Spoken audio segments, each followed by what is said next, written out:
Hello, my name is Alyssa Robinson, and I'm the Digital Project Librarian in Special Collections at NC State University Libraries. I want to talk today about the Animal Turn project, which is the CLIR Hidden Collections grant that we're currently working on. We just entered the third year of this project at NC State University.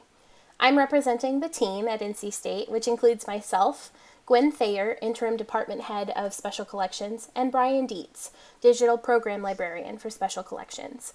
You can find our contact information on this slide, as well as a link at the bottom of each slide to our project website. And that link is go.ncsu.edu/animal-turn. I want to start with a brief project overview. The Animal Turn project focuses on the digitization of animal rights and welfare materials, which is a collecting strength for NC State Special Collections. In fact, we are the only academic institution in the U.S. actively collecting in this area, which encompasses a wide variety of disciplinary interests and attracts researchers from around the world. This project's 3-year goal is 389,000 images, including the digitization of 5 NC State collections that deal with animal rights and welfare. We've also partnered with the ASPCA in New York to digitize a large volume of their archival materials. The ASPCA was the first animal protection organization founded in the U.S., and as such, their archive represents a historically significant portion of the narrative of animal advocacy in this country.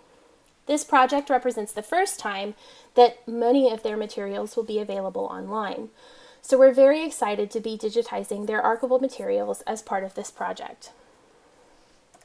When we transitioned to remote work in March of this year, that represented a shift in our thinking in terms of what production meant for the project.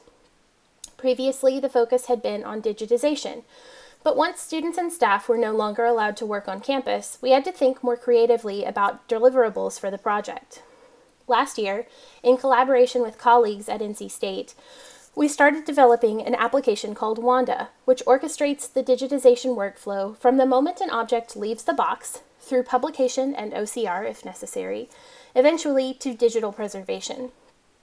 Because of Wanda, I was able to continue the publication of digitized resources long after students could no longer be on campus to digitize materials. In fact, that's still a large part of the remote work that I'm doing. We believed it was important to continue to support the students we had hired for the project, so we developed a plan for them to do remote work that would contribute significantly to the project by making our digitized assets more discoverable. We've had students working on the transcription of manuscript resources in the online transcription application from the page. Students are also enhancing metadata records to create additional access points for resources in our digital collections platform, and creating digital archival object records, which allow us to create links between our finding aids and our digital collections platform. The libraries began reactivation in August, with staff members returning to working on campus in a limited capacity. I've returned to campus to do some scanning, and we are following university guidelines to create safe spaces for students to work in. We have 4 workstations where students can work on scanning materials in private offices, and we are working on ways to provide training and troubleshooting remotely through Zoom's native remote control feature and other avenues. We hope that we will eventually be able to return to full-scale production, but are confident that we will request an extension closer to the end of the grant. As a IIIF institution, we also hope to explore development and support of IIIF-based scholarly web annotations for classroom and research applications. Thank you for listening, and thanks to DLF for arranging these lightning talks. If you have any questions or want to learn more about this project, you can find more information and my contact info at the link on the screen, which is go.ncsu.edu/animal-turn.